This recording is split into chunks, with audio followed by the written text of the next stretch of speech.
kick back. It hurts them more if you're wearing heels. I'm Nikki Haley, and I'm full of shit. Meanwhile, Trump picked up a bigly endorsement this afternoon from one of his most bitter opponents. So I will be voting for Trump. Oh, she really is a bird brain. He was right. Nikki Haley says she's voting for Donald Trump, and after all the nice things they said about each other, why not? Donald Trump's not watching out for the Republican Party. He's not watching out for America. He's watching out for himself. Does anybody know who Bird Brain is? If you mock the service of a combat veteran, you don't deserve a driver's license, let alone being president of the United States. She's not tough enough, she's not smart enough, and she wasn't respected enough. I mean, when he goes off the teleprompter, he's unhinged. He's totally unhinged. She's very rude. Do you notice that? He is unhinged. He is more diminished. Bird Brain. Nikki Bird Brain. He's just toxic. And when I watched her in the fancy dress, that probably wasn't so fancy. Chaos follows Donald Trump. Bird Brain, that's Nikki Haley. Everything he touches is chaos. Tricky Nikki. We can't win if Donald Trump is the nominee. I will say this until my last breath. Well, I guess it must be her last breath then. I don't know, because she is going to vote for him. Donald Trump is too old and unfit to serve. Today said he has her vote. Nikki Haley. Nikki Haley in 2015 said, quote, Donald Trump is everything I taught my children not to do in kindergarten. I taught my little ones, you don't lie and make things up. She ended up serving in his administration. Who are these people? On January 6th, she called it an ugly day. She then went and said a couple months later that she wouldn't run against him for president. She ended up running for president. And then we saw Nikki Haley, while her husband was deployed to Africa with the U.S. Armed Services, mocked by Donald Trump for being away. And it was the words of Nikki Haley that were very explicit about Donald Trump. Said, in part, that they were disgusting, awful, unhinged, and said that somebody that makes comments like that doesn't deserve to be commander-in-chief. Her own husband got on social media and fired back and said the difference between humans and animals would never allow the dumbest ones to lead the pack. His allies pushed extramarital affair rumors about her. This is somebody who suggested that she may not even be eligible to run for president because her parents are immigrants.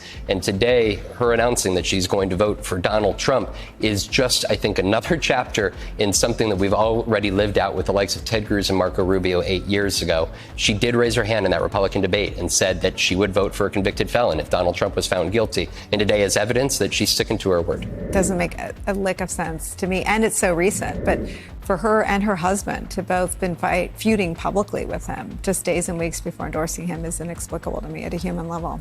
I think it's power. And I think in American politics, access to power in a party that you identify with is a future. And I think that we have a great share of individuals that have proved this time and again that staying closely associated to Donald Trump is a guarantee that you are relevant within politics if you choose to remain in politics. It's unbelievable. Unbelievable.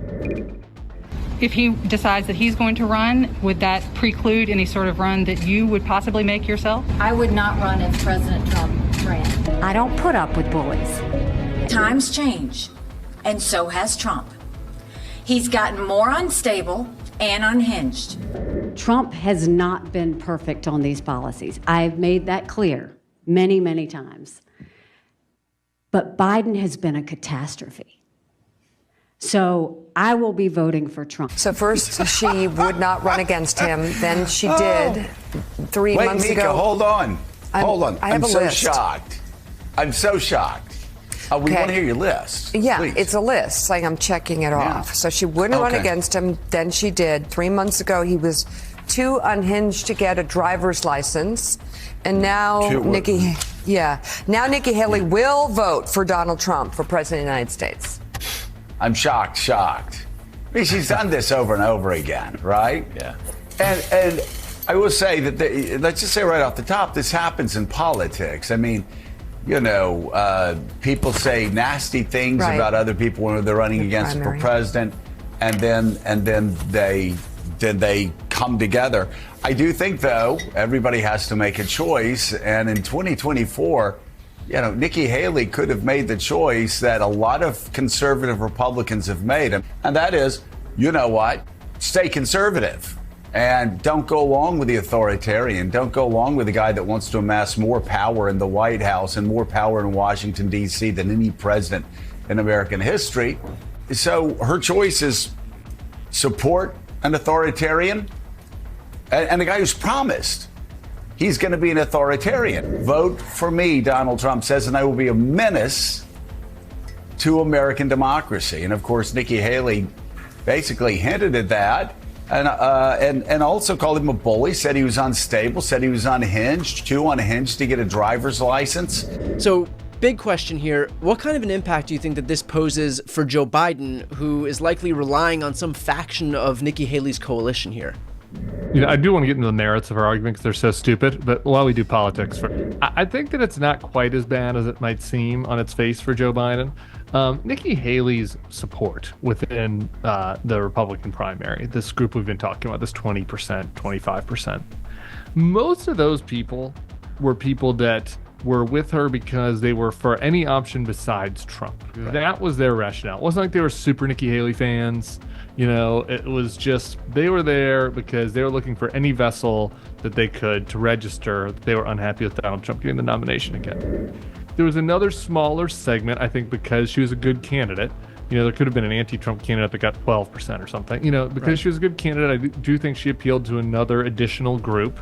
And that group was going to be potentially people that Joe Biden could gain with, in this time, this election coming up. And so I think that's still possible. I think that some of those people will probably roll with Nikki. I think that's a pretty small number. And then I think there's another group of people she's kind of giving a permission structure for. And Joe Biden and other types of Republicans are going to have to make the counter argument and are going to have to win the argument over the course of the year. And I think that's still possible. Like these groups that we're targeting, it's not like these are mindless automatons. They're going to do whatever Nikki Haley wants. Like Nikki Haley's not a head of a cult like Donald Trump is, right? Yeah. So, ideally, it would have been, I think, very useful for her to endorse Biden because maybe that would have been the nudge that some of those people needed. But since she didn't do that, we're going to have to figure out other ways to nudge him.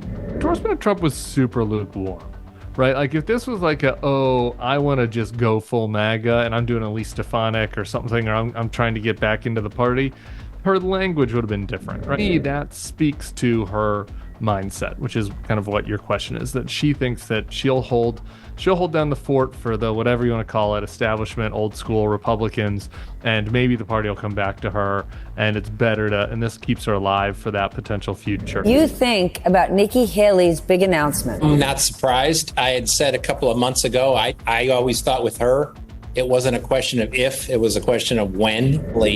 What Donald Trump, I think, really, one of the positive purposes he serves, I will say, is he's a great revealer of who people fundamentally are. He reveals them for the good of people like Adam Kinzinger and Liz Cheney and others who stand up and put their career at risk and lose their careers because of their doing what's right. And he reveals the fundamental corruptness and unsoundness of other people who had put on this faux blanket of integrity or public service. And in the end, we find out through Donald Trump, he reveals people for who they are. It's sad, it's discouraging, but it's not surprising. Robert, since it seemed like Donald Trump called Nikki Haley every negative thing in the book, including even a bird brain, right? Is there anything he could have done or said that might have kept Nikki Haley from eventually endorsing him? I think very little. I'm like Matthew, I'm not at all surprised. A lot of work that Nikki Haley is going to have to do to actually convince her voters that what she's saying now is more believable than what she said a few months ago. Step back and understand, earlier this month, she got, 22% in Indiana in a race she dropped out from 3 months ago. And if 10% of that vote, roughly 10,000 votes, that's the gap that we saw in a place like Arizona in the last election. This is a race that's going to be decided by closer margins than it was 4 years ago. Just a few of those voters in a swing state like Arizona or Nevada are going to tip this thing. So I think this is a far from done deal that her voters are hearing what she's saying and actually believing it. Matthew, could she be the magic touch for Donald Trump? And I guarantee I'm going to hear from people saying, wow, if she's Donald Trump's running mate, well, then I guess I can vote for him. She'll really, make sure he doesn't go off the rails. Will Nikki Haley, as a potential running mate, give all sorts of centrists the air cover they need to say, well, I can vote for him now. Nikki will be there. Well, first, she's going to have to cross the bridge of where Donald Trump's already expressed that she's not going to be the running mate. Now, we all know, everyone on this panel knows that Donald Trump will lie about anything, so maybe he's lying about that. I actually think in his mind, he doesn't think he gains anything by putting Nikki Haley on the ticket. I don't think he thinks he gains anything, and I don't actually think he trusts her. And I think the number one criteria for Donald Trump is not, will it help me win an election? Is it, will this person do everything I tell them to do?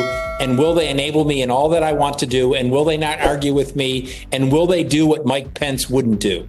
That's what I think his number one criteria is. And I don't think he believes Nikki Haley satisfies that criteria.